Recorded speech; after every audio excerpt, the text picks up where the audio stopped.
Hello everyone and welcome back to my YouTube channel. Today I'm going to be showing you guys a deck profile for one of my favorite decks, Zombie Control.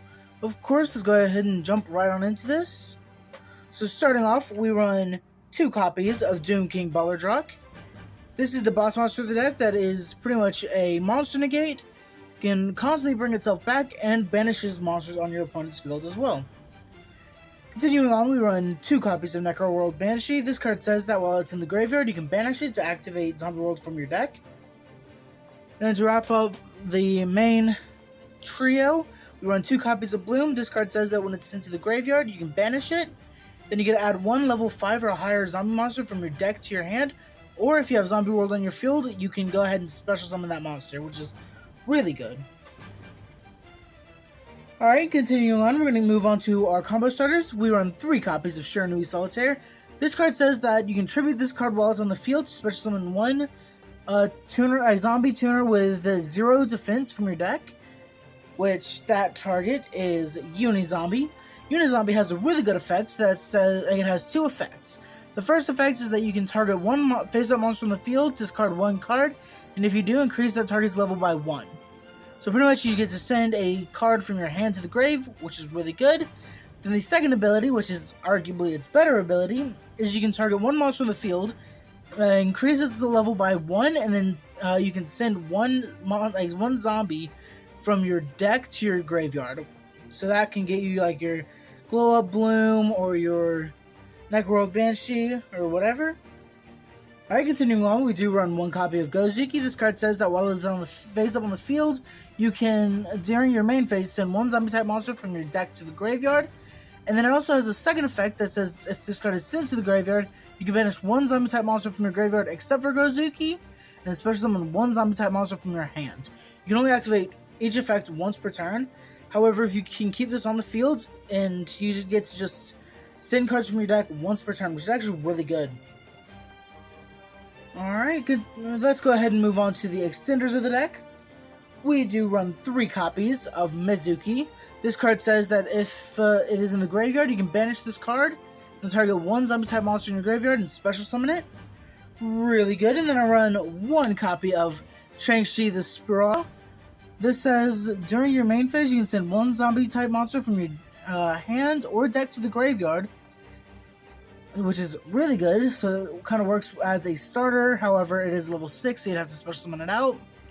And this card says that if it is banished, you can banish 1 zombie monster from your graveyard to special summon this card, but place it on the bottom of the deck when it leaves the field, which is actually really good. So that way, if you, let's say, if you banish this off of one of your card's effects, whether that be your Ballardrock, because you can just when a zombie monster effect is activated, you can banish 1 card. It doesn't have to be your opponent's card, so you can banish this. Then you can pretty much summon it back, get another send, which is actually really good. And then I do run the 1 copy of Plague Spreader Zombie to kind of build along with like the Hauki Fibrax plays. Hopefully they hit Hauki Fibrax soon, but if not, then we do run this. And then I do run 1 copy of Vampire Fraulein. This card says when a monster declares an attack, you can special summon this card from your hand into onto the field in a defense position, and then once per battle, if your zombie monster battles an opponent's monster during the damage calculation, quick effect, which is actually really good, you can pay life points in multiples of 100, maximum of 3,000, and your monster gains that much attack and defense during that turn, during that damage calculation. So let's say you had this on field. Your opponent attacks, you summon this, make this really big, it gets over your opponent's monster. However, that could be any zombie. Really good card. Moving on to the hand traps, I do run 3 copies of Ash and 3 copies of Ghost, Bell, and Haunted Mansion. Main reason why we run these are they are level 3 zombie tuners, which can actually help to go into your plays if needed.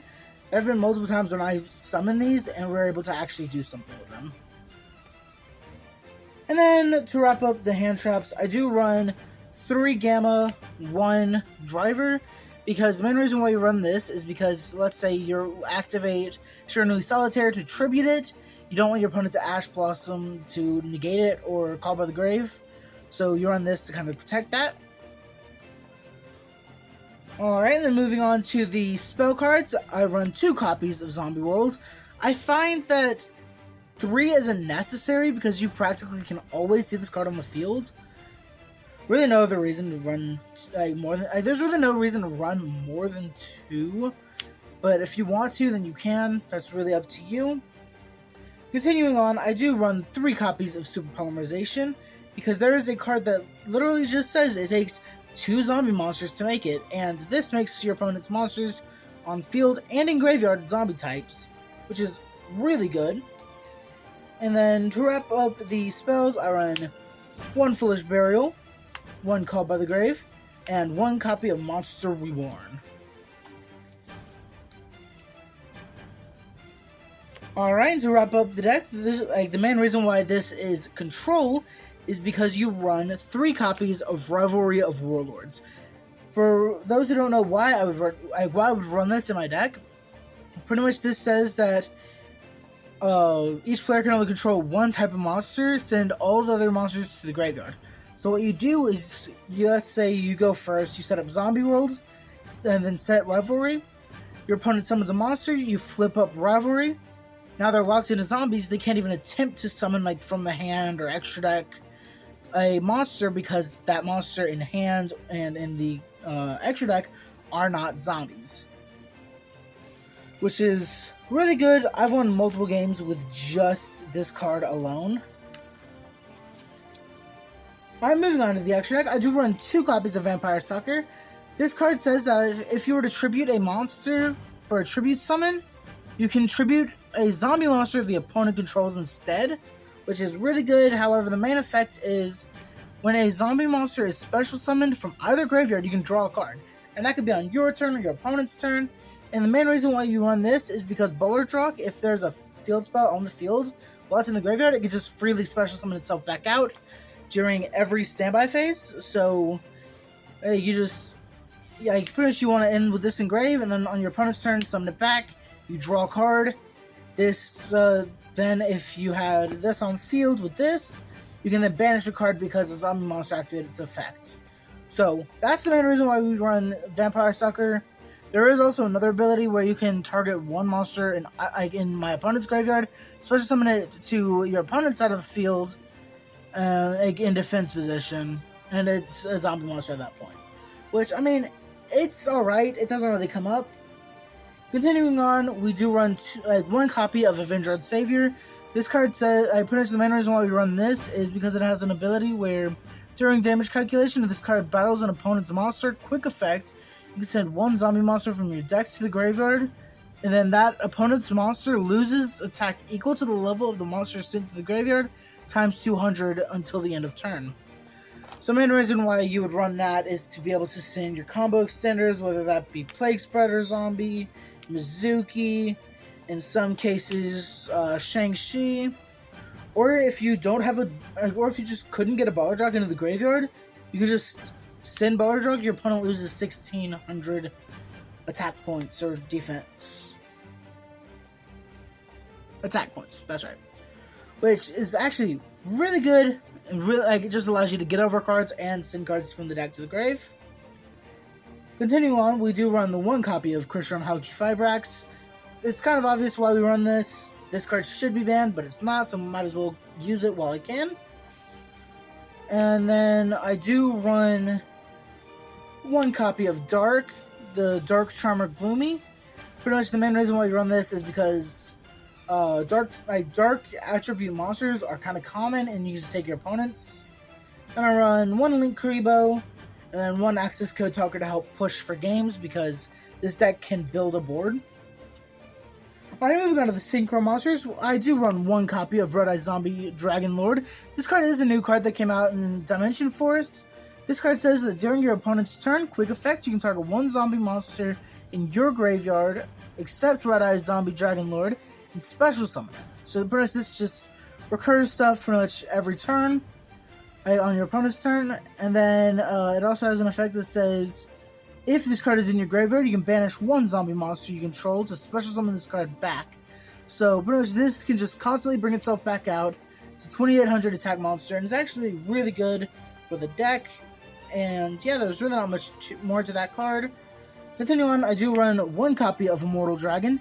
This card says that during your main phase, you can send one zombie type monster from your deck to the graveyard, and if you do, this card's level becomes the difference in the original levels of that monster in this card. So let's say that you send a level 4 off of Immortal Dragon, this becomes a level 2, and it is a tuner as well, which is really good. And this also says when your zombie monster is destroyed by battle while this card is in the graveyard, you can special summon it but banish it when it leaves the field, so this can just come back and do what it does again. Alright, and then continuing on, I do run one copy of Formula Synchron to kind of play off of the Hulky Fibrax, and then I'll run one Borlode Savage Dragon, and then one Cyframe Lord Omega. Alright, moving on to the fusion monsters, aka the Super Poly targets. I'll run one copy of Dragon Necro Nether Soul Dragon. The main reason why you run this is because your opponent's monsters are now dragons. This requires 2 dragons. Really good card. But it also has an effect that says that at the end, that monsters cannot be destroyed by battle with this card. However, it says at the end of the damage step, if this card battled a monster that has an original level, then that monster's attack becomes 0. Also, that monster, if that monster is still face up on the field, you can special summon one Dark Soul token, Zombie, Dark, level blank, attack blank, and defense 0, where the level and attack become equal to the monster's original attack and level, which is actually really good. And you can only control one of these, that's why I only run one. You can opt for 2, some people do. But continuing on, I do run one copy of Starving Venom Fusion Dragon for 2 dark monsters, except tokens. And then one copy of Dragostapelia, mainly for the Tier Lament or the branded Despia decks.